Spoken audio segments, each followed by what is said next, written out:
Okay, class! Na-miss nyo ba ako? Bumalik na si ma'am! At dahil first meeting natin, hindi muna ako magli-lesson. Gusto nyo ba yon? Ma'am, pwede po kami kumain sa kantin? Sure! Oh, yung mga gustong kumain, kumain na. Gawin nyo na lahat ng gusto nyong gawin. Basta, today lang yan ha. Next week, magli-lesson na tayo. Grabe, ang bait talaga ni ma'am, no? True, be. Kaya favorite ko yan si ma'am eh. Tara na, kain na tayo. Okay, class. What is the powerhouse of the cell? Scarlett? Ano ba yun? Starts with letter M. Mitochondria? Very good! Kaya mo naman pala eh. Thank you, ma'am. O, class, mag-e-exam kayo ha. Dinalian ko na to para sa inyo. Lahat ng nasa lesson natin, nandito. Okay, get one and pass. Oo nga, ang dali lang. Makaka-perfect pa ata ako. A few moments later. Okay, time's up. Pass your papers. Wow naman, lahat kayo nakakuha ng high scores. Magaling ka kasi magturo, ma'am. Okay, class, dahil Friday ngayon, gusto ko mag-enjoy kayo sa weekends. Kaya naman, hindi ako magbibigay ng assignment. Yes, thank you, ma'am. Makakagala ako. At isa pa, class, malapit na mga anak si teacher, oh. Magli-leave muna ako ng ilang months. Ha? Habang wala ako, si Ma'am Diana muna ang papalit sa akin. Maging mabait kayo sa kanya, ha? Hi, class. Namiss niyo ba ako? At dahil first meeting natin, may surprise quiz kayo. Nandito na naman yung pet peeve ko. Hindi! Hindi! Nasa 4th floor pala yung room namin. Okay, ba't pawis na pawis ka? Naglakad kasi ako, Bes, yung labahin namin hanggang dito.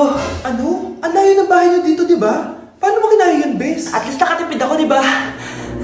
Sige, Be, kung saan ka masaya. Ano ba yun? Ba't ang asim? Sorry, Be. Ikaw yun, Scarlett. Wala ka ba deodorant, Be? Ikaw na lang mag-adjust, Be. Nagtitipid kasi ako. Mahal-mahal kasi ng mga deodorant. Maawa ka naman. Kahit yun na lang, Be. What if, wag ka muna huminga? Oh, Be, napano ka? Okay ka lang ba? Sakit ng paa ko, Bes. Di ako makalakad. Pilay na ata ako. O, ayan. Tipid pa more. Lakarin mo ulit yung bahay niyo, Be.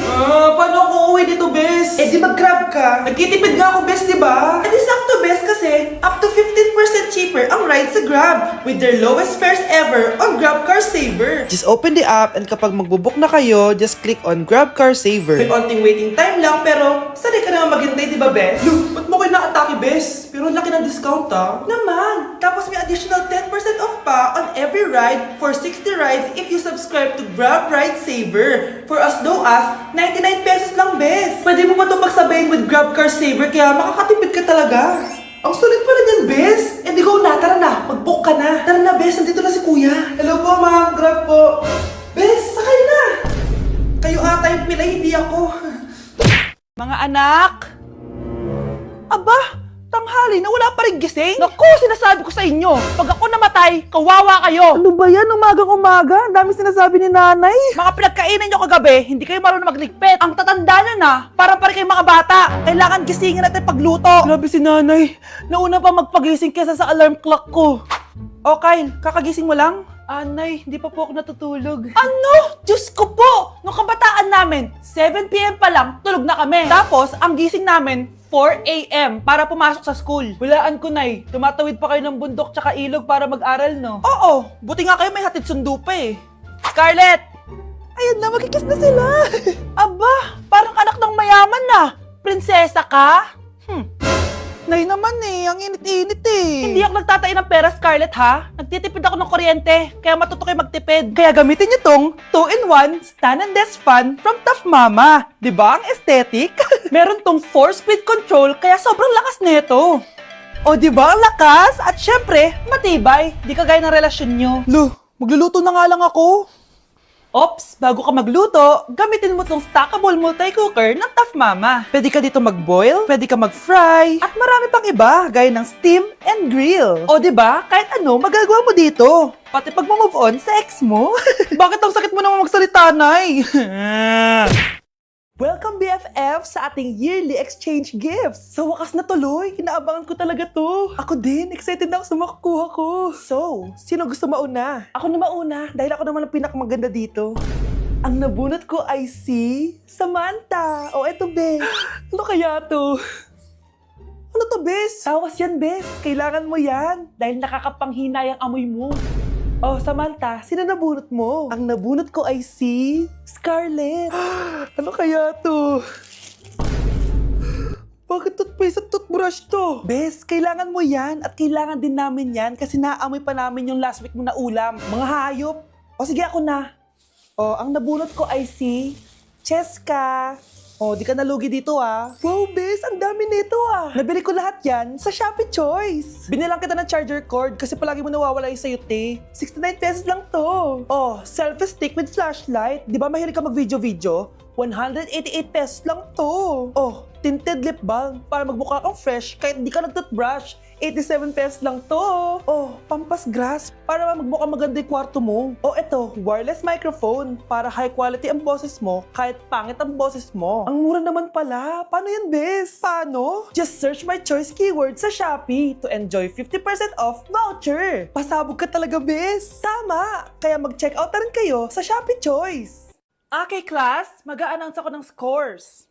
Scarlett, 20/20 ka. Yes, perfect. Pero -5 ka na kasi ganyan yung tsura mo. Ano? Cheska, 15/20 ka lang. Hala, hindi siya perfect. Pero dahil may face card ka, +5 ka sa akin, kaya perfect ka na. Akala ko din ako perfect eh. Face card never decline. Bakit may plus points yung pagiging face card ni Cheska? Tapos ako may minus? Porket ganito yung tsura ko? Pinagpuyatan ko yung exam na yan. Oops, may bitter dito. Hindi mo naman kasi magigets yun kasi wala ka nun. Hi ate, pabili ako ng kwek-kwek. Nakikita mo ba tong pila na to? Pumila ka! Ay, sorry. Sige, pipila ako. Ate, isa nga pong kwek-kwek. Oh, eto be. Libre na lang yan para sa'yo. Thank you, ate. You're the best. Ano yun? Ako pinapila mo tapos si Cheska di na pumila. Hindi mo ba alam na VIP dito ang may face card? Bakit? Meron ka ba nun? Face card pa lang gusto nyo ha. Bibigyan ko kayo ng face card. Okay, class. Mag-exam tayo. Cheska, exempted ka na sa exam kasi may face card ka. Good luck guys ha. Huwag niyo masyadong galingan. Ma'am, exempted din ba ako? Dame un Scarlett? Grabe ang face card. Exempted ka na rin, Scarlett. Thank you, ma'am. Ako lang dapat ang face card dito sa room. Ako ang tunay na face card. Yung lalaking umuwi dyan kagabi, hindi ako yun anak. Umalis na kayo dyan ngayon na. Nay!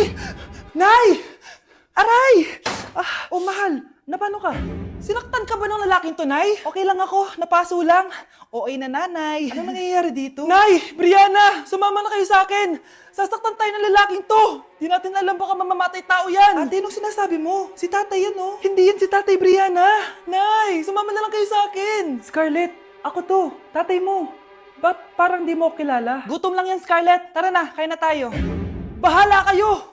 Sige, huwag kayo maniwala sa akin! Tay, hindi sasama si nanay tsaka si Brianna. Ayaw nila maniwala sa akin. Hayaan mo na. Susunduin kita sa harap ng bahay. Sige, Tay, lalabas na ako. Sarap talaga ng luto mo, mahal. Tay, pagpasensyahan niyo na si Scarlett, ha? Palagi kasi nagpupuyat yun, kaya ganyan siya. Nasaan na ba yun?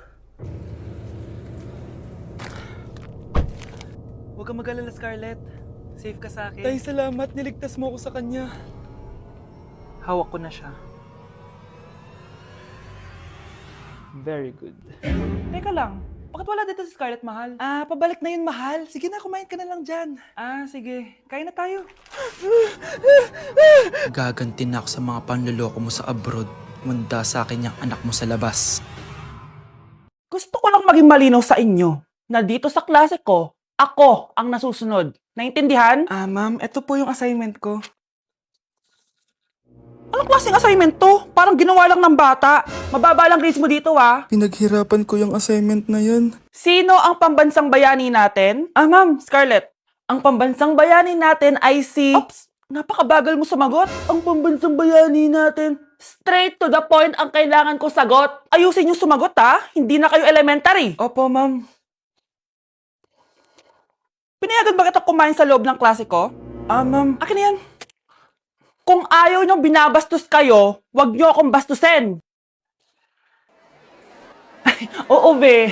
Kain tayo sa labas mamaya, ha? Hala, galit na si ma'am. Umalis lang ako saglit, ganyan na kayo. First meeting pa lang natin, pinapakita nyo ng mga ugali nyo. Buti pa yung kabilang section, tahimik lang. Kayo na ata ang worst section na napuntahan ko. Kung kami ang worst section, ikaw ang worst teacher. Ah, sorry po, ma'am. At dahil dyan, bibigyan ko kayo ng maraming assignment. Ma'am? Oh, Scarlett, kamusta ka? Sana ikaw na lang ulit teacher namin. Ang sungit ng bago naming teacher eh.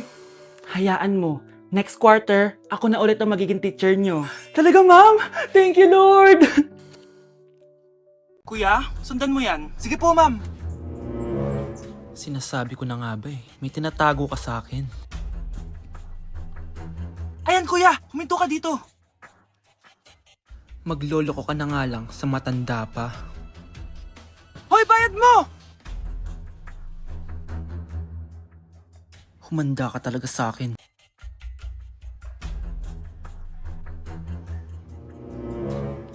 Ang sweet niyo naman. May paregalo ka pa, ha? Ano yun? Scarlett? Anong ginagawa mo dito? Manloloko ka! Pinagpalit mo ako dito sa matandang pangit na to? May paregalo ka pa, ha? Eh, sa akin nga, wala kang binibigyan na regalo, eh. Scarlett, magpapaliwanag ako. Manahimik ka!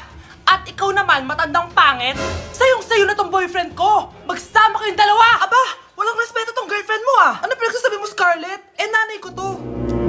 Excuse mo lang yan! Eh, mukha nga nagtatago ka kanina, eh. Nagtatago ako kasi isusurprise namin yung tatay ko. Ganito babae ba yung gusto mo, anak? Yung walang modo? Nay, pagpasensyahan niyo na siya. Tita, sorry po. Anong sorry? Matandang pangit ako, di ba? Lumayas ka dito, babae ka! Sorry na, tita. Ayaw mo lumayas, ha? Brownie! Good boy! Tumakbo ka na!